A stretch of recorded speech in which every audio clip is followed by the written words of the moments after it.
I'm going to ask you a very, very basic question.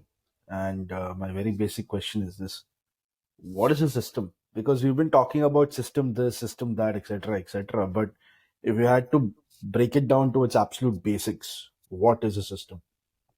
Right. So, when I'm saying system, I'm actually referring to a cloud hosted application.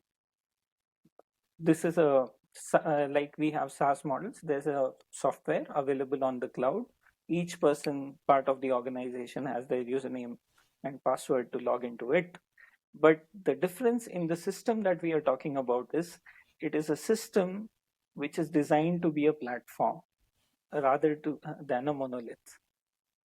For Yeah, example, let me. I'm sorry, really. I'm really sorry for interrupting you. But no, no, no. the reason I asked this is because uh, I think a large swath of what we understand as the technical capabilities of what a system is very different from what we understand as a system.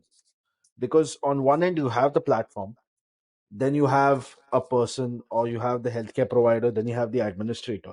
So when you take all of that into account, so can you talk a little bit about how you visualize a system in terms of not just the product and the solution, but in terms of the entire ecosystem of people, stakeholders, services, care, progress in a Right. certain sense? Can you just encompass that in terms of what is a So system? let me try to do that. I'll speak a little and then let's see if we are getting what we're looking for. Yeah, so we often look at care delivery in bits and pieces, but what we try to look at is something called knowledge management. So any organization will accumulate data, it'll have people working, it'll have processes that it has, and all these things should come together to create knowledge, and then that knowledge should feed back into the organization and drive its growth. Unfortunately, most of the time, these things get looked into in silos.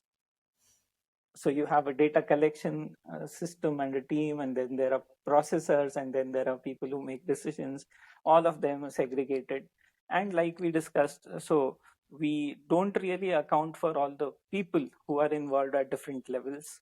Many times, we build systems with IT first priorities rather than procedure first priorities.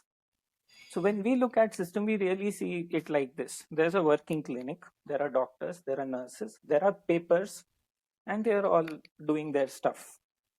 Now, when you are looking at bringing transformation, you have to ask what is the biggest problem to solve for these people? What is it that matters to them? And then try and figure out how do you move about it. In our case, what we put in place is a very, very agile